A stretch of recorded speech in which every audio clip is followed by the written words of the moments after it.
Hi! So I started taking a writing class and I wanted to kind of document what it's been like. First, let me talk about why I'm even doing a writing class, me to me.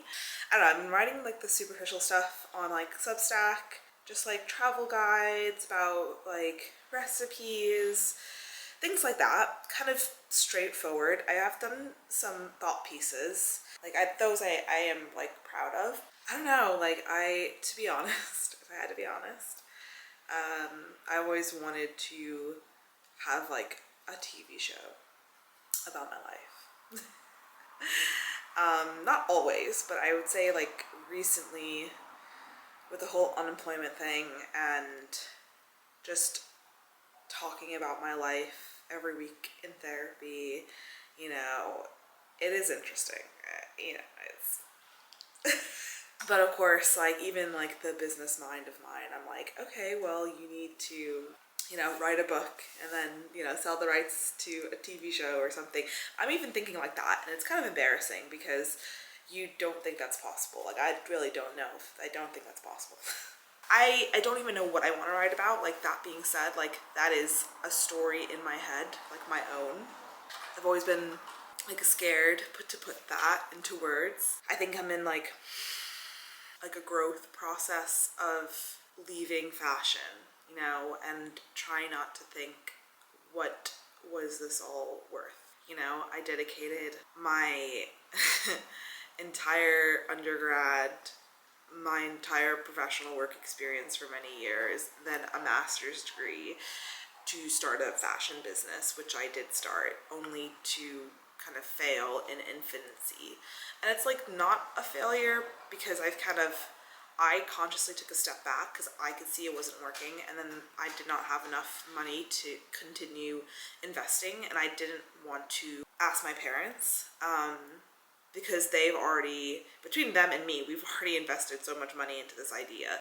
I don't know, maybe that was dumb. Maybe I should have doubled down and I should have like thrown more money at it, but I think also at the end of it, I was just always disenfranchised with the fashion industry, and the more I learned about it, especially when it comes to sustainability and creating something ethical, it's tiring when people don't care about what you want to do and don't care about the environment, and that was kind of what I was getting, and it was all very fake, the constant, like, you need sales. It's a business at the end of the day, so you need sales, but fashion, you need specific sales, partnerships. And I always hated the designers were always in the back end, celebrities and famous people, rich people would wear their designs, but you always look at a designer and they're always like in all black and they're always working really hard, and there's, a reason a lot of fashion designers end up offing themselves, to say lightly. And the creative world, the fashion world, it's not for the weak, and I didn't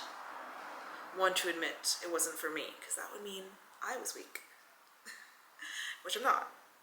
But that's kind of two in one, and people told me so much, it's so hard, and the odds are not in your favor, and it wasn't. Like, I'm not like a nepo baby in that way. Like, if I had a parent who was like an artist, or another designer, or even an actor, like if I had a foot in the door, it would have made all of the difference in the world. And I can't control that.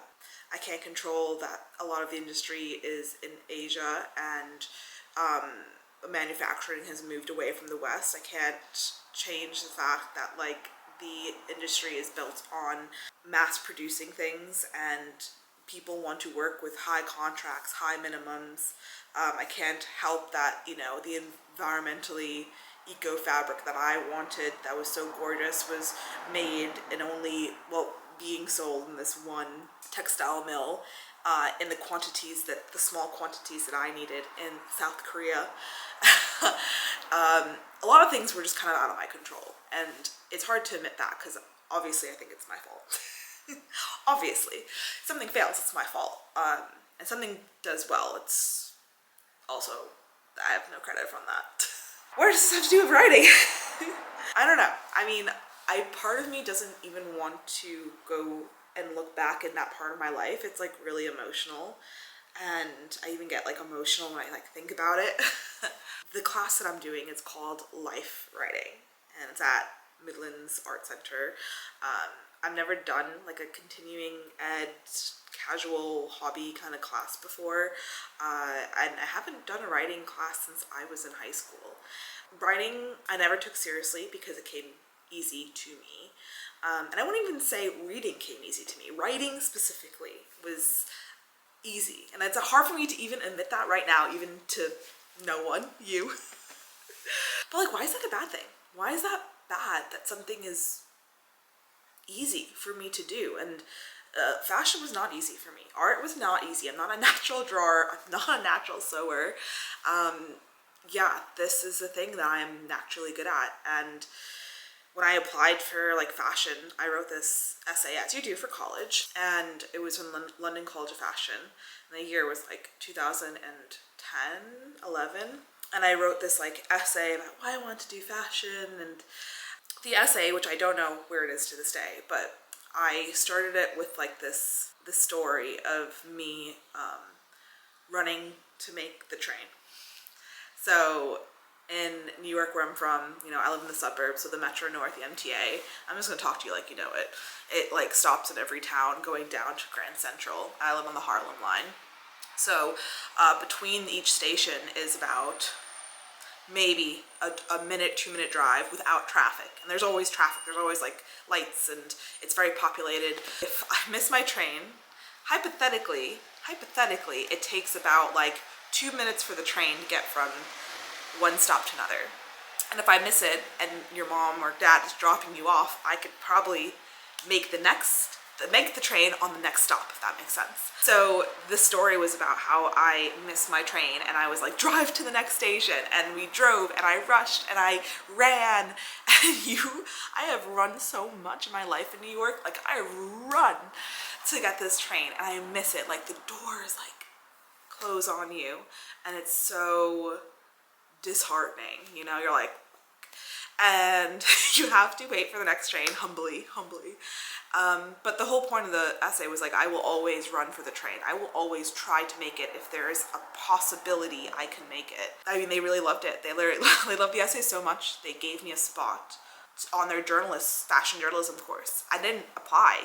And now knowing what I know about writing and how much you need, like, you know, examples of your work, and yes, it wasn't a writing school, it was a fashion school, but I don't know why I never even like considered that. I never did at the time.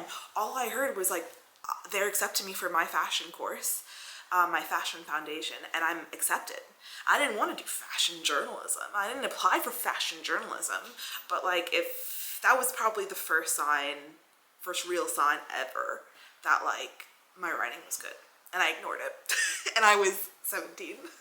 Yeah, and then of course when you go to, you know, fashion school, we're doing things like fashion photography and fashion journalism and design and figure drawing, and you're not doing writing at all.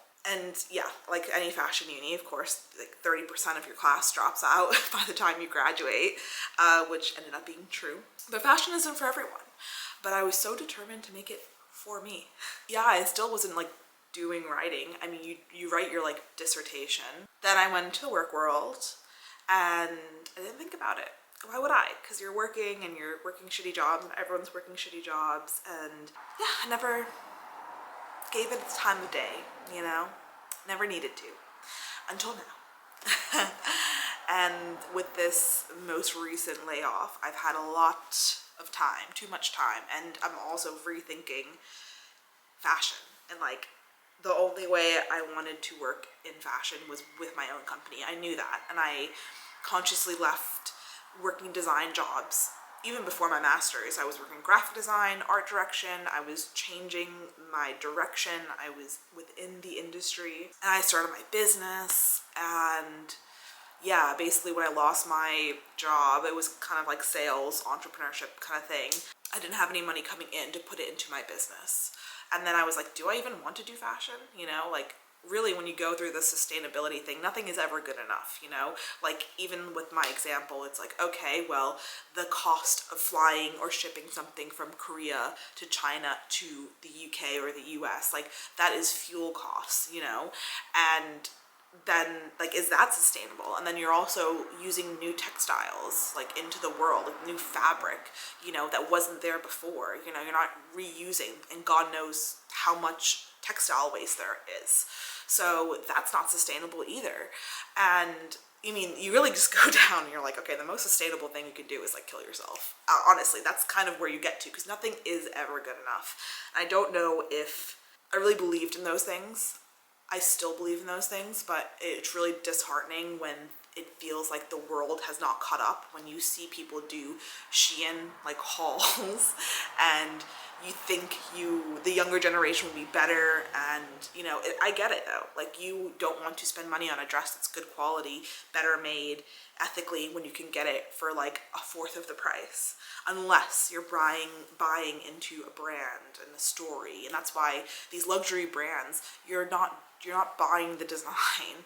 And yeah, it's quality, yes, it's design, but mainly it's label. You know, they've got the clout to charge as much as they do because people want to buy a piece of Dior or Chanel.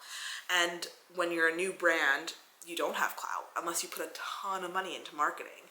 And I was just kind of really unhappy with that idea. I was really, I don't know, I think fashion is one of those things that everyone has an opinion on, kind of like food, which is ironic because that's a lot of what I write about now.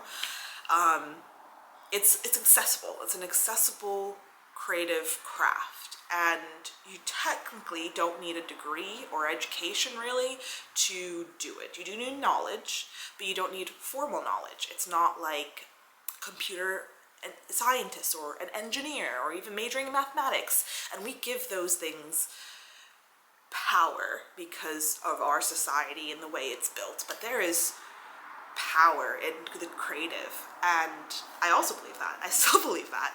I also believe creatively, if you're good at one thing, you're going to be good at everything, like pretty much. If you're good at photography, you will be good at designing clothes. If you're good at interior design, you will be good at graphic design. Like, it's you either have the eye or you don't. And I think what I've really struggled with is I have the eye. I know I do. It took me so long to admit I have the eye and acknowledge that I'm good. But I was never brilliant, great at fashion. Here is me thinking now, what was that all worth? What was that point of all that? I don't know. Most days it just feels like I wasted my entire life, which I know is untrue. Oh my god, I need to like not cry. What was the ask? Why are we doing the writing course? I don't know. This is me giving time to something that I am good at and seeing where that gets me. From the start, from the scratch. We are in life writing 101. What do I want from this, I guess? I don't know, clarity. Some people are coming in with, you know, like books, like 45,000 words into a book, or they want to write about like the specific experience, or, you know, I think that's what the class has been really good for, just even these 2 lessons, is that, and I knew this before, but everyone has a story to tell, but I never thought I had a story to tell, you know, but I do. And you probably won't find your own story interesting. I guarantee you won't, but other people will, and that's what's important. That's what I'm kind of realizing. On our first class, we did some readings. Let's see, I have the notes, so I think it'll be good to do a brief summary of the first class. Oh yeah, we started with like speed writing. So like I said, I started therapy 6 months ago, and about 3 months ago, she said I should start writing every day, you know, in the morning, like first thing. Apparently this is also a writer's thing. Like Virginia Woolf had these pages she would write like every single day. It's one of those habits, but I took her advice and I started doing it, and it made me, I never kept a diary when I was younger. Like I did, but it was boring. So boring I wouldn't even reread it today. But yeah, it was really good just to process my emotions. And some days I would write like, you know, she said 3 pages. Rarely would I write 3 pages, and I write on my laptop. So I would write like maybe sometimes a paragraph. Sometimes I'd write like a page. Sometimes I'd write 3 pages. It didn't really like mean much to me. Like sometimes I would just feel like, oh, all I've done today is like I wrote something, you know, I did the laundry, unpacked the dishwasher. Like that's not life. Like I don't know, it is life, but I feel like I shouldn't pat myself on the back for getting up in the morning and making a cup of coffee and writing. And yes, I know my day consists of more of that, but it felt, the weeks on, very meaningless. Felt like I was, you know, writing this thing that wasn't even being processed. Like I couldn't see the point of it, right? I couldn't see the point until my first writing class last week. Where the first session was write for like 3 minutes straight. And I was like, easy. And then it clicked to me, and I was like, in a weird way, it was training, and it was training my body and my mind to like write. And now if you told me to write right now, I could write. And I never, like, I think when you get in your head about, I have to write about this thing, that's when writing becomes hard. But when if it's just physically writing down something, it's okay. Like it's really okay for me. I didn't even realize how hard that was as a thing. And maybe I'm still in the beginning process. I know I am with the writer's burnout, because I'm sure it exists, and I have absolutely had writer's block. Absolutely, when it comes to school papers and important things you actually need to write. But it felt good, like, to be good at something. I was like, oh wow, like I could write. My notes. It was a lot about finding the truth, and then like a 6-word story, she said, which is like my experience as a, you know, this example was IRA hostage. And I could not get over what my 6-word story would be. Like I don't have a 6-word story. I still don't. Maybe that could be something for like the end goal of this. But yeah, life writing is also like biographies, like autobiographies. It's travel, letters, diaries, memoirs. So it also opened my mind into, you know, if I was going to write about myself, what that would look like, what like form that would take. We did like another session at the end of class where we wrote about someone in our lives that we maybe knew and like their kind of point of view or whatever. And I didn't really know this person, but I chose this boxer I saw at the gym that week. And, you know, I got in his head and I wrote about what he was feeling out when he was like binding his hands, and I liked it. It was cool. And now I'll talk about this week. So this week we talked about the truth, emotion, being concise, the word faction, which I did not know, which is fact and fiction, a bit of the truth. And I think that's also a saying, it's like, write what you know, right? And I think faction is kind of a twist on that. It's like, you can write what you know and change it a little bit, and that will still be true. It's like how the best lies, there is a bit of truth in there. And I think that's really refreshing to hear, because sometimes it's hard to write about myself, like knowing other people will read it, knowing that they know it's me, knowing that they know it's that person, you know? Because I'm not objective.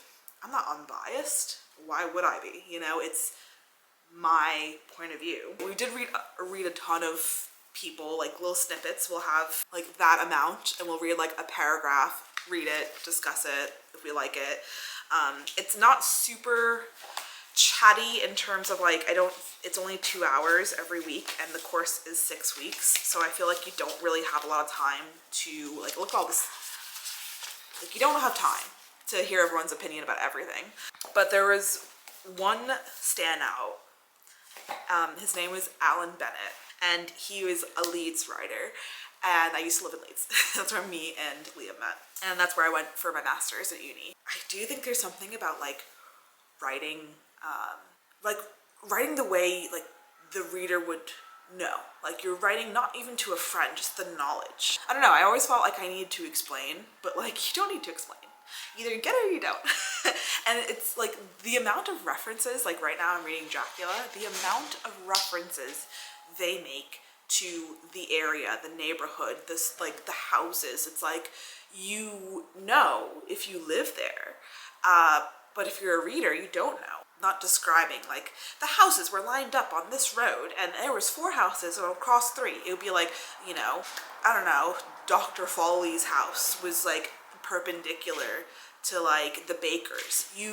Like, I don't know the neighborhood, but like if you told me that, I now have a mental image of a bakery across the street from the doctor, and that's all you need.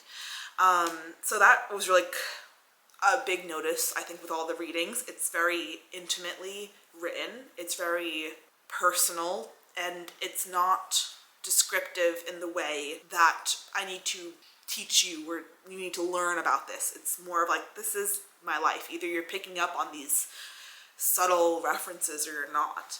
And the way Alan Bennett, oh my gosh, let me find his thing. Oh, very cool. We also talked about Amy Winehouse and her lists. But like, her parents published her diary entries post-mortem, which is crazy. I mean, I think overall very, very interesting. Here we go. So it's from, I think, the book Past and Present, and he talks about Leeds. And I know it's because I've lived there, but like the way he writes, the way is probably the most similar way I write. I don't know, should I read some? Let's read some. And then there was this imposing demeanor of ticket inspectors, invested with a superfluous grandeur on par with the one-armed man who showed you your seat at Schofield's Cafe, or the manager of the Cottage Road Cinema in his dinner jacket, or gents outfitters in general. I don't recall anyone ever collecting tram numbers, but the route numbers had a certain mystique, even the numbers slightly superior to the odds, which tended to belong to trams going to Gipton, Hare Hells, or Bell Island, parts of Leeds where I've never ventured, and Kirkstall will always be 4, just as Landswood is 1. Buses have never inspired the same affection, too comfortable and cushioned to have a moral dimension. Trams were bare and bony, transport reduced to its basic elements, and they had a song to sing, which buses never did. I was away at university when they started to phase them out. Leeds, as always, in too much of a hurry to get to the future, and so doing the wrong thing. I knew at the time that it was a mistake, just as beaching was a mistake, and that life was starting to get nastier. If trams ever come back, though they should come back not as curiosities, no, God help us, as part of heritage, but as a cheap, sensible way of getting from point A and B, and a bit of poetry thrown in. Like, that, in my opinion, is good writing. Okay, they did, my teacher did give us homework. So, the homework is to write a letter. And as I said, I'm reading Dracula, and I never knew this before. Big Dracula fan. I've watched a lot of the movies, and the story is really obviously amazing, but I never knew that it was all written in letters and telegraphs and journal entries, like the entire book. I'm about halfway through the book, and I thought at one point it was going to switch, because it starts with Jonathan Hawker's diary entries, obviously, on his way to Transylvania, to Dracula's castle. I can like describe all of Dracula. I really shouldn't though. But yeah, I love the way that it's written, because you really don't need the narrator, and I really thought you needed to, but the way Bram Stoker switches from different methods of communication to get the story across. So it starts with the diary entries, and then it goes to letters between him and Mina, then Mina's diary entries, then telegraphs about, you know, news updates, news snippets in Mina's diary. It's such a clever way to tell a story, and you can do it really, really perfectly. Like, how? So I've been dying to write a letter. So it says, write a letter, and they've given us 4 options. Write to a character you know and tell them a lie. Write a character, non-air quotes, write to a character in fiction and tell them what you really think of them. I know with Meghan Markle's show coming out, a lot of Meghan haters would love to write a strongly worded letter to Meghan. I honestly would too. Not strongly worded, just, I think there's some tips you can do, Meg. Write to someone recounting a recent incident that, as a result, you now think of them differently. Yeah, I suppose. Write to someone you are no longer in touch with. Ooh, that's saucy. That's saucy. I kind of want to do that. But like, why? for the plot. Pretend you've had a rejection letter email from an agent. I don't have to pretend, love. I get rejection letters and emails all the time. Do not hold back on what you want to say to them. Honestly, I'm so desensitized to rejection. It's truly will be a short text. I don't know. I need to think about this off camera. I kind of want to write to a character in fiction and tell them what you really think of them. And you may laugh, you probably will, but I kind of want to write to Severus Snape. Yeah, because I've got a lot of things to say to him. And when they were coming out the Harry Potter, like the Half-Blood Prince book, the whole marketing campaign was friend or foe, right? Two sides of the bookmark. Is Snape a friend or a foe? I mean, he obviously, I'm sorry, spoiler alert, he kills Dumbledore. Right now, me and Liam are reading Harry Potter together. It's his first time reading like the 7th book, so we're taking turns reading the chapters. Yeah, it's on the mind, I suppose, and it's a character I know pretty well, and I feel like there are words I can say to him. But it's the homework. It's supposed to be kind of silly and dumb in it, so should we give it a go? Okay, I'm gonna write this letter, and I will check in after my class next week. We're going to Mac today. It's Monday morning. I'm fucking tired. Alright, and this is my biking outfit. Hold on. We had the sun out all weekend, and it's gone on a Monday. But I'm bringing the camera. I want to show you what Mac looks like. So we're going to go a little early. I'm going to take some B-roll. Here. Oh my god, I left at 9:16 and I got here at 9:53.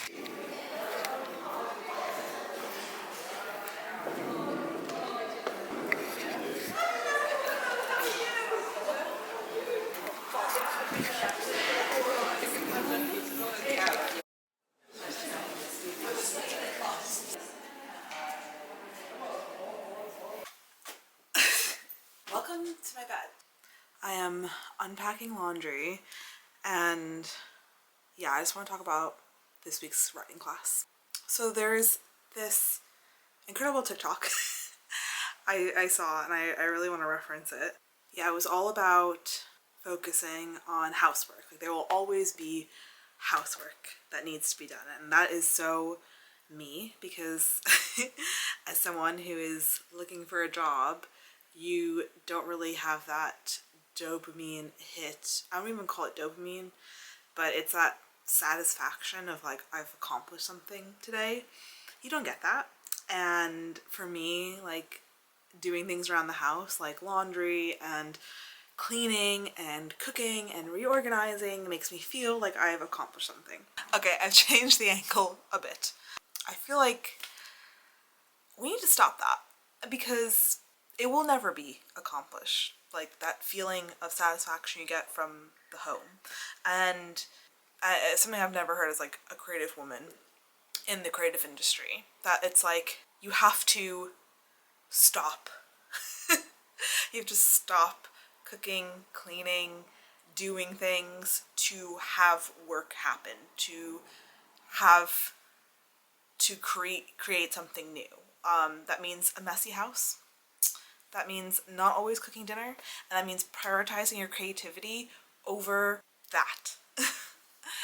Sounds really obvious, but the messy bed of laundry is a good indicator for you as well.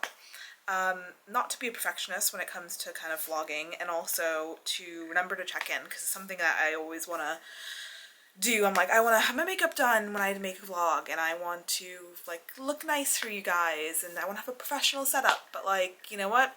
We're just checking in. This is literally week 3, so we don't need to be dolled up for week 3. We read more Alan Bennett, which was very lovely. Yeah, this week was a lot about emotion. It was, I mean, yes, they said emotion, but honestly, it was a lot about death.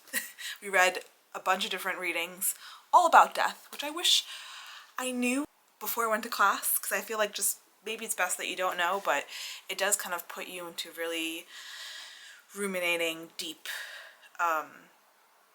frame of mind. And I think my main qualm with a lot of like other people's writing and takeaways, which is just that need to be deep, and I don't really feel that. But this week I felt, you know, it was poignant to talk about death, because we're reading stories of death and dying. And it was all about also showing, not telling, using the present tense when you speak of or write of these death moments, even though they happened in the past. Using the present tense does make it powerful. It's something that I don't know, that is hard for me, because the present tense means it's currently happening, and I write in the present tense mainly. But when I write about something happening, unless I'm the character and I'm putting myself in there, like for me, I wrote about death in the past tense. I think that's fine.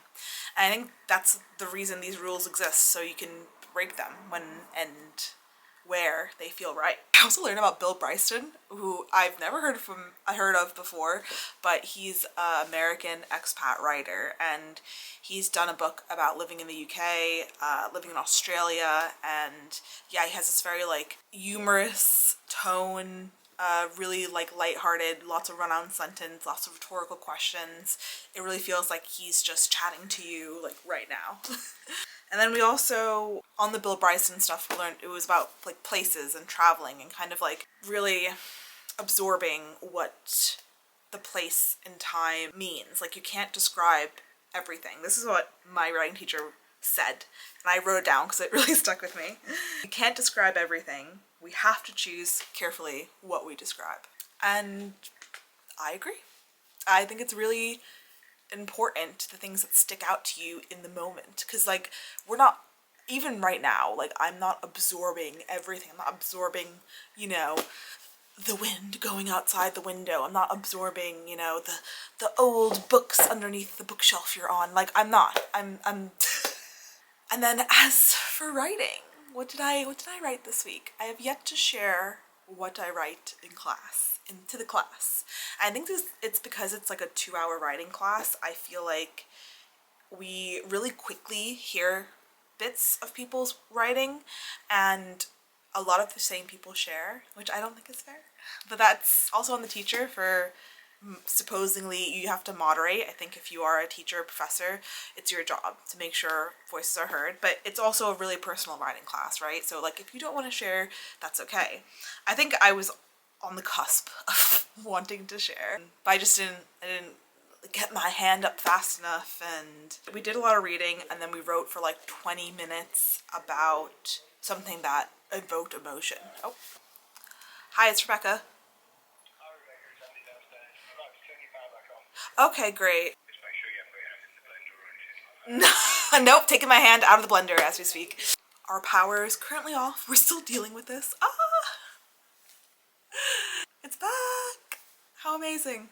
With the emotion, I wrote about Liam's mom. She passed like a year ago from breast cancer, and she didn't battle it. She just took it as it is.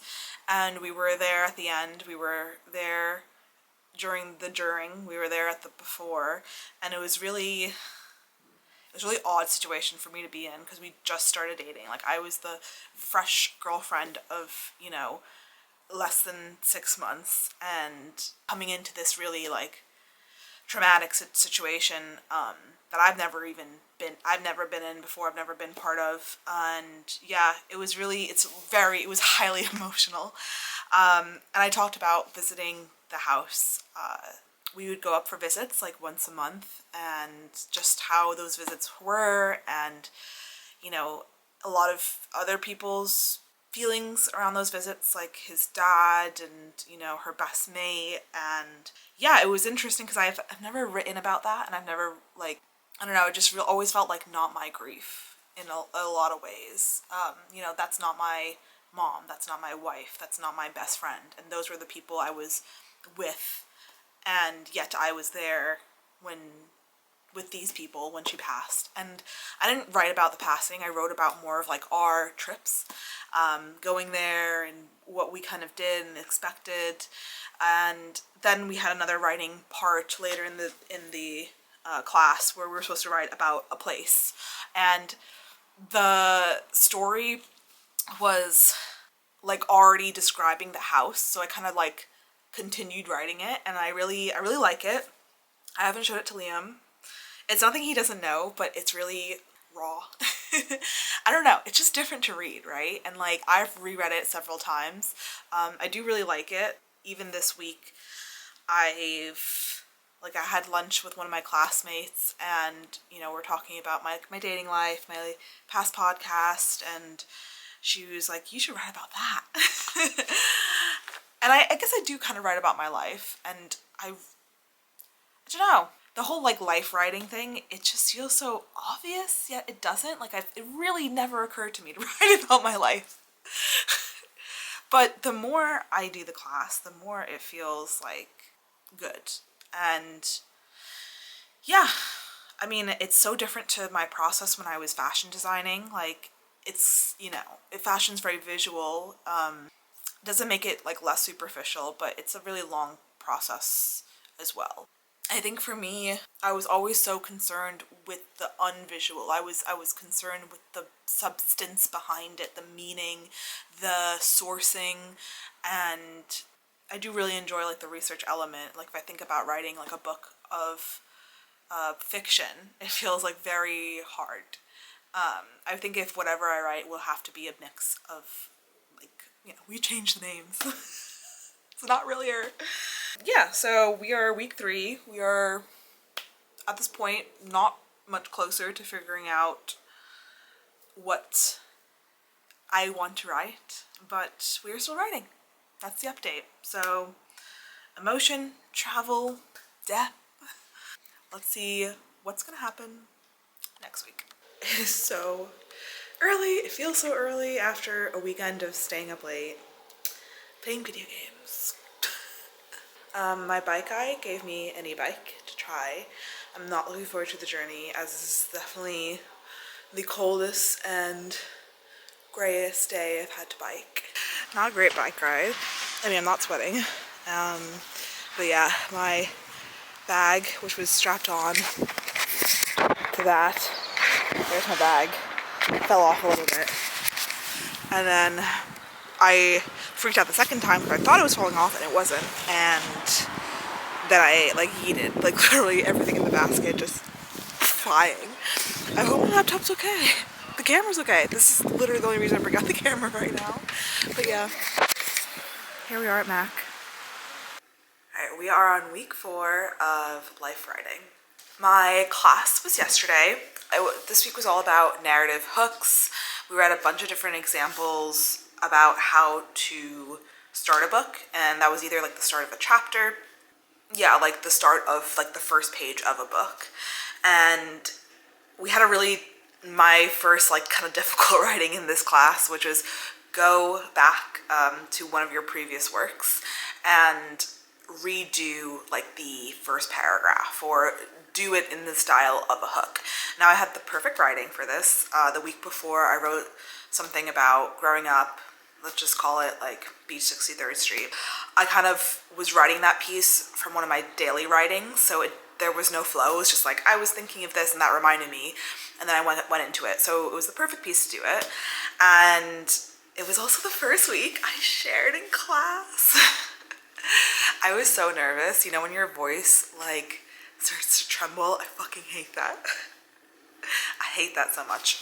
But yeah, I hope I didn't come off like, I hope it was okay. I think I got like a lot of good feedback from classmates and the teacher, so yeah, I stopped reading after like 2 or 3 paragraphs, which is just me not being confident, but I should have kept going, to be honest. But I had so much written that I was like, where do you stop? And it wasn't really proofed. But yeah, this class wasn't really heavy on the writing, but I did stay after class, and I wrote like almost 3,000 words, 2,800 words in the cafe, which my hand, no one talks about the physical tolls of writing, but like it hurts. I do want to talk about, I guess,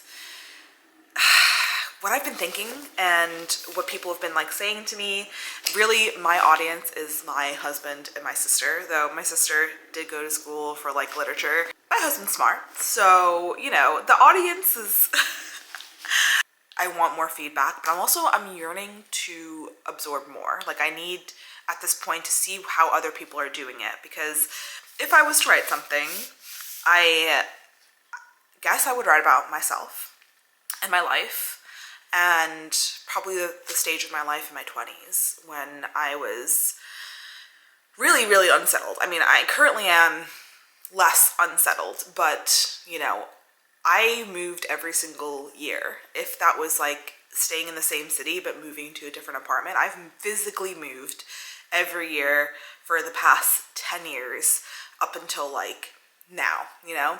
So staying is really hard for me. If I was to write something, I guess it would be about my life around that time and like dating, but not really, like just life, you know? Like it's everything. It's dating, it's where you live, it's like the people. And I just don't really know at this point where to start that, or what's the theme, or what's the moral lesson. Like I'm still trying to wait for my happy ending in a way, you know?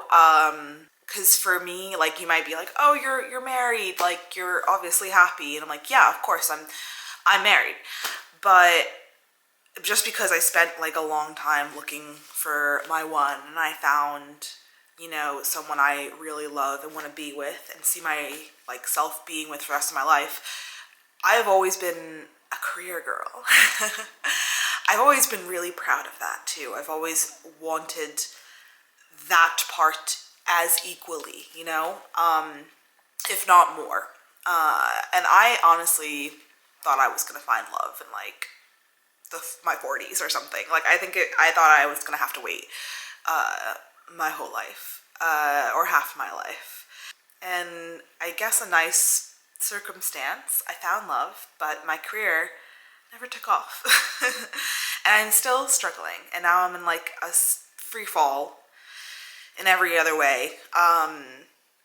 It's nice to have an anchor, but it is really, when you're trying to like craft something, I think when you write a book, at least this is it, what I'm ruminating, that when you write a book, there's gonna be like a takeaway. Like I don't know what my takeaway from my book is. Like I can't even tell you guys what my takeaway right now is, but I also think I shouldn't be thinking too much about that. I think I should just do it. So this week I wrote about when I lived in Philadelphia, and it's just called Philly, and that was kind of 3,000 words I cranked out. And I've been sitting on this like story, and it's not even fully told. Like I could make a whole book just about Philadelphia. But for me, it's like a chapter, and I really like the way I told it. And maybe that's just like what the writing process is, just writing what you feel like writing and then like choosing from there, which brings me to a quote. Some snippets my teacher would say, and this one stuck with me. Write everything and cut later. So yeah, that kind of sums it up. And then my sister said something brilliant yesterday as well, which I have to put in. We can think about that, brackets, what's the point, all day, or we could write. Brilliant, right? Jessica Rampersad. Rarely read life writing in my life, but I've been finding it, especially in class, like really refreshing and much easier to read than a lot of fiction. I think because you're speaking or you're writing from your own voice and your own experiences, it comes off really refreshing, really authentic. And I didn't think I would like it, because I don't think life writing, I think nonfiction. I think that's what most people think. Fiction and nonfiction. But then if you think about like TV shows, I'm a massive TV show fan, and my favorite shows, like I think of like Master of None, I think of like High Fidelity, I think of like Insecure, and those are really brilliantly written, but I know they're coming from like real life experiences with a change of names or a slight, you know, change in location, but the story, the characters, those are based off of real people and real experiences. And that's what makes a story so strong. I bought Anthony Bourdain's Medium Raw. So I chose this one. It's called A Bloody Valentine to the World, Food, People Who Cook. I've read a couple pages of it. What inspired me to buy this book over his other ones was that we have one of his cookbooks, and I like the style of writing in there. It's very raw. It's very Bourdain. I think that's why people like him. So I'll read like a snippet. I was born at New York Presbyterian Hospital in New York City in 1956, but I grew up in a leafy green bedroom community of Leona, New Jersey. I did not want for love or attention. My parents loved me. Neither of them drank to excess. Nobody beat me. God was never mentioned. So I was annoyed by neither religion nor church nor any notions of sin or damnation. Mine was a house filled with books and music, and frequently films.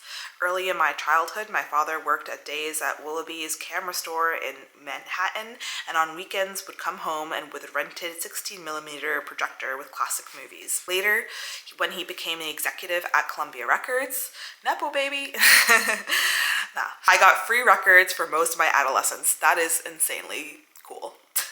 When I was 12, he'll take me to the Fillmore East to see Mothers of Invention or 10 Years After, or whoever I was listening to that year. Summers meant barbecues and wiffle ball games in the backyard. In school, I was not bullied any more than the next kid, and maybe even a little less. I got a bike I wanted for Christmas. My counselor at camp did not molest me. I was miserable and angry. Damn. I brittled brittly in the smothering chokehold of love and normalcy in my house.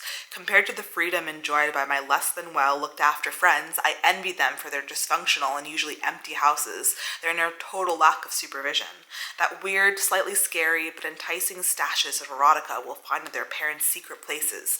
Blurry black and white stage films, bags of weed, pills, bottles of booze that nobody would notice went missing or slowly drained. My friends' parents always had other, more important things on their minds, leaving their children to run wild, free to stay out late, to sleep over, and where they saw fit, to smoke weed in their rooms without fear of being noticed. Honestly, I really relate to that. Like, my, family growing up, was, compared to maybe some of my friends who had, one parent, they could sneak out and they could stay out late, whereas I was being watched by two. I was pissed about this. How come I couldn't have this? As I saw it, my parents were the only thing standing between me and a life spent taking full advantage of times. And he goes into more things, but you can tell the style of writing. It's just really, really raw. Next book I bought, man, this class is doing worlds for the publishing industry. Is Bill Bryson. Now, this is, boomer fodder. This is a legend. This is the boomer version of Anthony Bourdain. So, I learned about this in class. He's an American expat, and this book was actually voted the book that best represents the UK, and it was written by American. I mean, I don't think Bill Bryson could survive modern times of TikTok and social media, to be honest, because some things don't age well, but some things do. Maybe it's my internet brain already thinking of things people would criticize, but it gives very much the book opens in 1973 on his first visit to the UK, right? And it's a bit of an American discovers England. It's really refreshing to see it through his eyes, and it's so incredibly funny. When we read this in class, people were like, oh yeah, there's, it's a bit humorous. And I was like, a bit. This man is making jokes every other sentence. I will read some Bill Bryce to you because as an expat, he's actually married an English woman, and they moved to America, and then they moved back to the UK. So, as someone who is an American who lives in the UK by their own volition, I'm guessing Bill Bryce does as well. It really sums up so much of the feelings of difference, but then also some familiarity. I'm gonna read one of my favorite parts. The only mildly dismaying thing was that all the hotels and guest houses appeared to be shut for the night.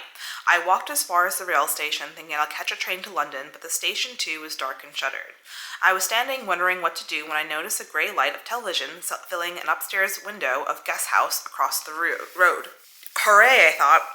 Someone awake and hastened across, planning humble apologies to the kindly owner of the lateness of my arrival, imagining a cheery conversation which included the line, "Oh, but I couldn't possibly ask you to feed me at this hour. No, honestly, well, if you're quite sure, it's no trouble. Then perhaps just a roast beef sandwich and a large dill pickle and perhaps some potato salad and a bottle of beer." Also, the most American thing you could want for. The front path was pitch dark, and in my eagerness and unfamiliarity with British doorways, I tripped on a step, crashing face first into the door and sending half a dozen empty milk bottles clattering. Almost immediately, the upstairs window opened.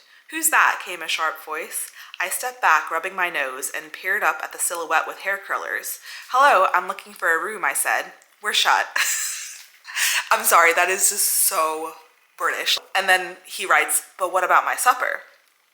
"Try the Churchill on the front." "On the front of what?" I asked, but the window was already banging closed.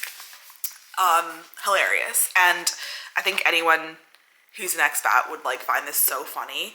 It really shocked me that British people love this, and it's beloved.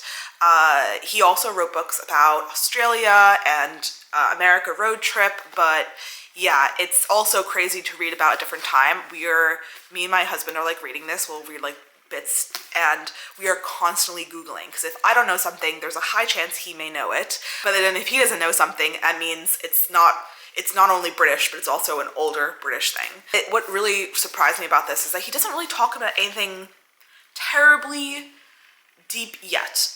I think this is really quite obvious, but what it really does, it captures a time and a place. Like, it only gets better with age, because this version is of the UK of Bill is gone. And I think that's what's really attracting me to like writing too. It's like getting all those thoughts and memories. I'm like 31 now. I'm getting to the point where I'm like forgetting things. And I don't want to forget. Capturing it on words is kind of a really beautiful way to do that. And it could just really be simply the way you feel at the time, or even the way you remember it, because there is no objective truth, really. Bill Bryson. Lastly, Alan Bennett. Now, we read this, I mentioned it before, so it's really familiar to also like hear that perspective. Again, like totally different time. I think this is like the 90s. And I don't know what the rest of the book is about. There's like parts of like diaries and things, so who knows? Yeah, those are my 3 books. Am I closer to figuring out what I want to write?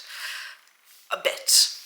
I'm just gonna write, and I'm not gonna super think of it, and yeah, I'll keep you updated. Hi. Oh my god, it's so bright!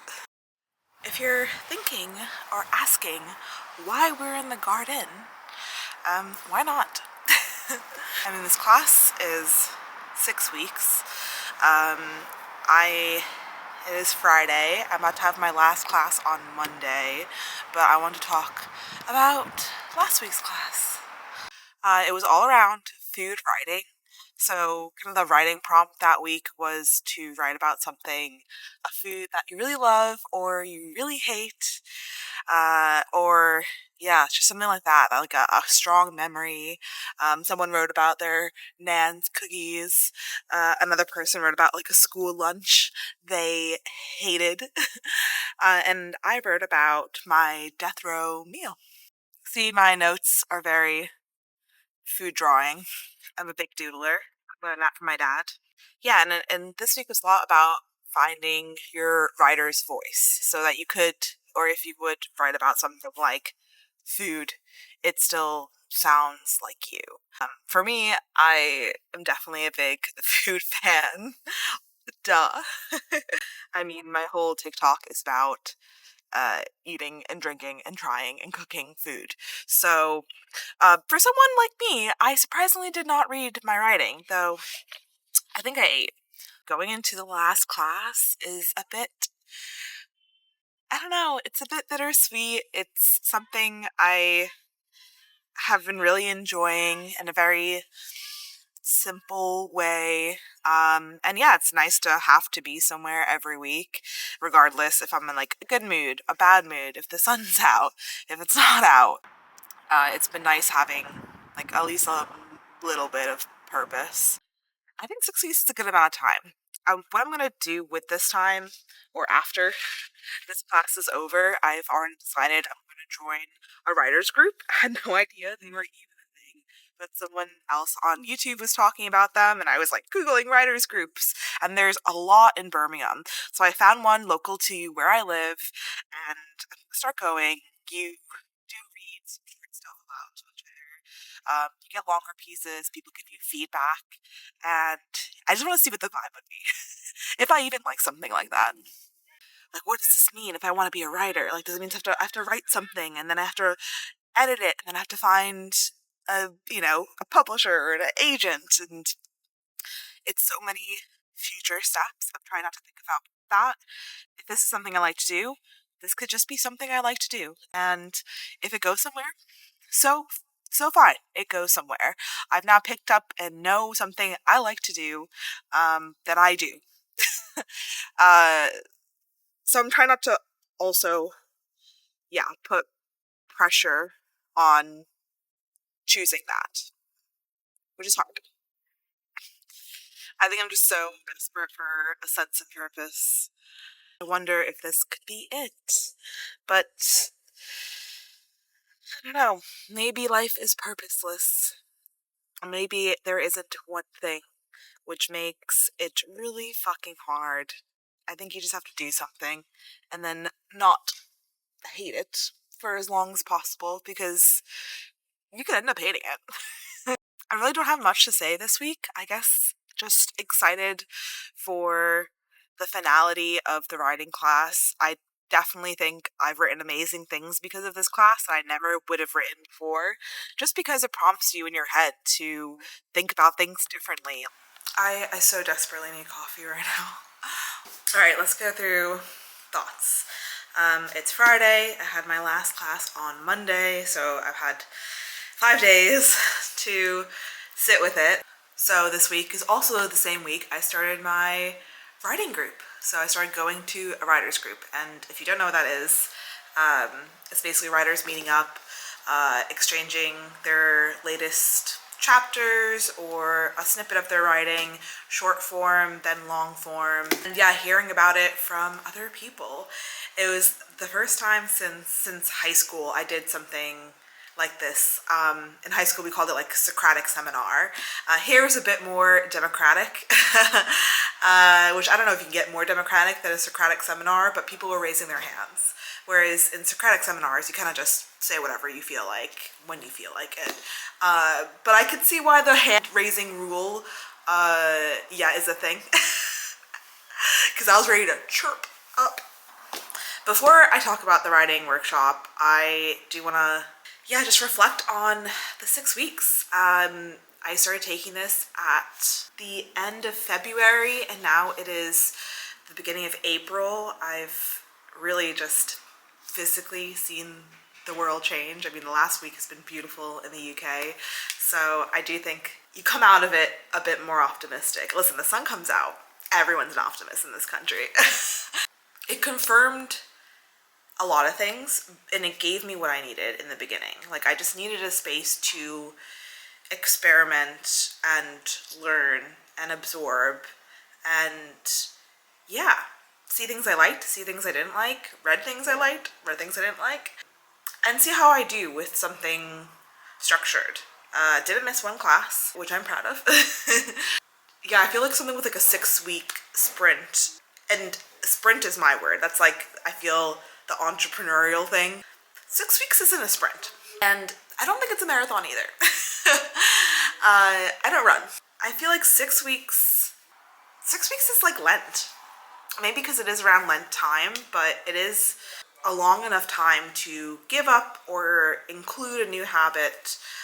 It's enough time to, I think, experiment with something you like or don't like. If I was to take up something new, I think I would try to give it at least 6 weeks as well, consistently, because it just jumpstarts you into doing something. And 6 weeks isn't that terrible of commitment. I'm a very impatient person, and writing has really helped me. I wouldn't say it helped my patience, but it's helped me sit with time, you know? time is going to pass. It's going to pass slowly. Sometimes it's going to pass quick, but time will pass. And that was the main thing I was thinking about when I was taking this class. And deciding if I want to take it or not. I'm always thinking like, oh, if I get a job. But I think, yeah, if I get a job, I can't take this class and I wouldn't have time for it. But you know what? 6 weeks was gonna pass. It's been 6 weeks. Do I have a job? Fuck no. So here we are. I really love the way we ended off, which we read about ending chapters. And to me, a lot of the ending chapters read like the intro or the beginning of the book. It is really, especially with life writing, I think it is really reflective. But one of the things I remember from my high school teacher with history, it will get like all these like documents and these like, you know, really heavy things to read and analyze, especially when it comes to history. You know, you can't remember everything. Not everything is honestly relevant to the larger picture. But he would say, read the first line of the paragraph and read the last line of the paragraph, and you get the gist of it. And that is essentially what I think life writing is distilled down to when you're reading these books. To read the first line or the first chapter and the last chapter, you understand what this book is about. Not everything needs to be tied neatly. Some things are truly telling a story. Like there was one that was called Raising Hare, which is about someone finding a bunny during COVID, a hare, which is different to a bunny, and then like raising it and then letting it go and wondering about, you know, the hare at the end. Sorry, spoiler alert. It doesn't have to be like that linear of a journey. Some stories are. Some stories are like, I'm solving this problem, like I'm good doing this thing, like I'm raising sheep, I'm raising a hare, I'm going on a ship for 3 months, I'm trying to find meaning of my name and why, like, my name is my name. I guess I'm struggling with what my story would be if I did it. Honestly, I have a lot of a newfound respect for life writing. I never thought I would be a nonfiction fan.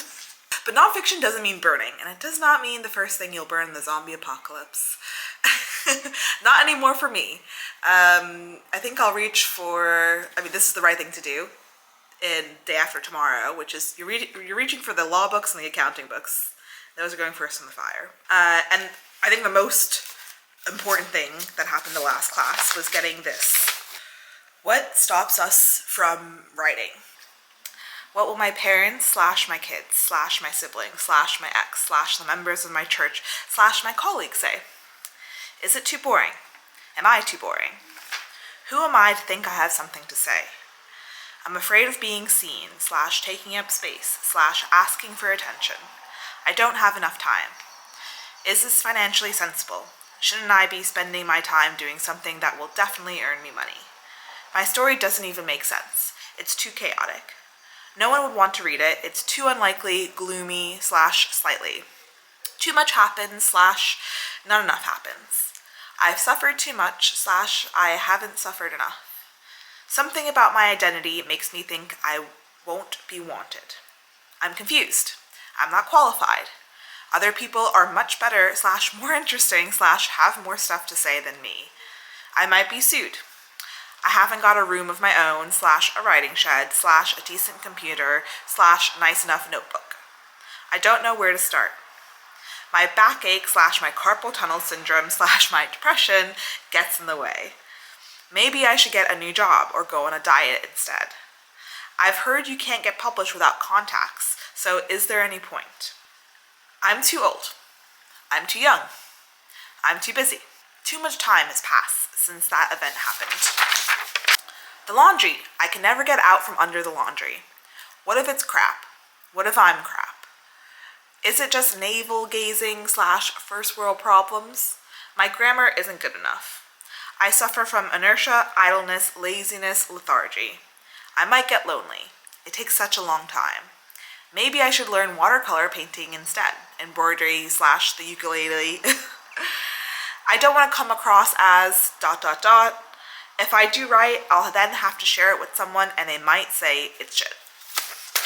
And I don't know about you, but I have highlighted a fair share of these. Yeah, the point of that is, I think, everyone has a lot of reasons why you shouldn't write, to be frank, and some of them are quite silly to your perspective, to my perspective, and then to other ones it feels so poignant and obvious. But I think really the takeaway is writers write. There's always going to be a reason not to. I think you just really need one reason to do it. I read it in its entirety because I feel like it's a really powerful thing, and I think a lot of people need to hear that. They need to hear that we're all thinking we're not good enough. Fuck it, you know? Yeah, I definitely would recommend the class. It was at MAC, Midlands Art Center. They do a lot of different types of writing classes. I was taught by Carol. She does a lot of different writing classes like poetry, creative writing, life writing like this. I think there's also a sci-fi fantasy writing. I wouldn't say this is for someone who does writing on their own. Like if you've already gone through like the process of knowing what you want to write, you know, something like that. Like I feel like if you really have a specific drive towards something, maybe just get on with it. But I think it's really great if you're just experimenting and you just want to learn and find your voice, your writing voice, your passion, your anything, because you can take this class and then say like, hey, writing's not for me. Or you can take this class and some people were already thinking of taking it again or taking a different class, like in poetry. For me, I got what I needed out of this, and now I'm just like, right, I want to take this to the next level. And for the next level for me is writing workshop. Now this exists in pretty much every major city. I was so shocked about how many writing classes and workshops there were in Birmingham. So the workshops are different to a class because A, they're free. B, you are writing on your own time. You're not writing during these sessions. And 3, it's a lot of constructive criticism and things like that. So come in there with pieces written and the ability to take feedback. I did really enjoy the writing workshop. I enjoyed it way more than I thought I was going to. I think just having fresh faces, hearing other people, like I was actually one of the only life writers. So that was also interesting because in life writing, what we talk about is the writing, which seems kind of obvious, but in actuality, the story is the story. You know, your life is your life. So in a lot of ways, we don't critique people's experiences. But I found in this, like when you are fiction writing, things like the plot, the characterization, all of those things are up for discussion, which is totally fair. I just have been so into life writing for the last 6 weeks. We never even touched upon those things. Like that wasn't anything to critique. You can cut and you can add, but it is what it is at the end of the day, which leaves you with looking at the sentence structure and the prose and the word choice, and those things feel very writer-y to me. I quite like interpreting the writing and looking at the art of writing, whereas there's a lot more other things to consider when you are writing fiction, just from like listening to people doing fiction. To me, if I was gonna write fiction, I would just write nonfiction. Like I would just do life writing and change the names. But like that is really what makes the best fiction, is when it's so truthful and real. Read a lot of different types of writing, and I read my piece. It's called, what is it? I don't want to misquote myself. It's called A Trip to Weldrake. Never shared this in class. I only shared it with my husband and my sister, and they really liked it. And the thing is, they are part of the story. They know the characters of the story. So it was interesting to me to hear the feedback of people who don't know anything about these people. Yeah, I heard some like really, honestly amazing feedback. Like people had the most beautiful things to say, which really makes me feel good.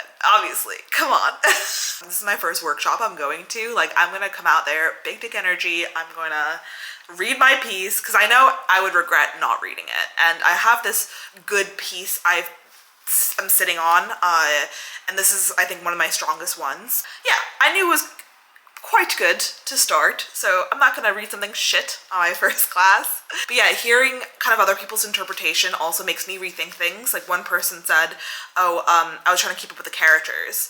And I was like, okay, I took that as a note, because I was like, oh, I don't need to shout out every person, especially if I only mention them once in a short story by name. It's not super relevant, so that's something I will take on. It's about it's really personal, which is also really weird to read your personal stuff to a group of like 25 people, strangers you've never met. I mean, I was like, wow, you're about to really to get to know me. Someone said the outside perspective, like hearing it from like an American perspective on a British village. And I was talking about Bill Bryson a bit, and yeah, it was just also so cool just to talk writer, like talk shop with people, and after class have people like mention your piece to you like unprompted. You know, I think all writers have this feeling that you're burdening people with the things that you create. It's like a burden to read something because it is labor to read. People read for work all the time, so it's a chore. And yes, it could not be a chore. I read for leisure. People read for leisure, but I think people reading my writing is a chore. So it was really nice. I think it's a chore. By that train of thought, I think it's a chore to talk about. So when people come up unprompted and, you know, they bring up my piece, I feel like A, they liked it. They wouldn't bring it up if they fucking hated it. And like B, you know, they like talking about it. And that was so refreshing to me, just being in a space like that creatively. And other people said they've been going and it really promotes them working on their writing.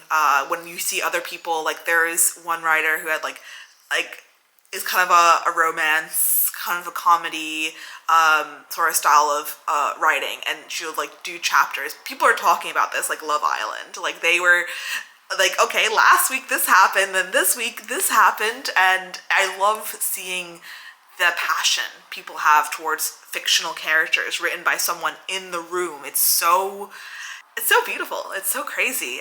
I'm glad I am going to this writing workshop. It really feels just like a natural continuation. I don't feel like I've just ended something. I just feel like I've started something new. And that just comes down to timing. Starting this workshop happened to be the same week that I was ending my class, and it lined up really well. Yeah, I still find myself writing when I'm not in class. I do miss the prompts of, you know, a memory or something like that, but maybe that's something I need to look into myself and like look for my own prompts. Google writing prompts. I'm sure it exists. If you want to read my writing, I have a Substack, and maybe I'll upload a trip to Weldrake. I don't know. I use my Substack for my blog writing. So food, recipes, travel guides. I have some, you know, critical analysis, some pop culture things. You know, it's fluff. It's not fluff, but it's fluff. It's nothing close to what I actually write. So if there's interest, I will upload a piece.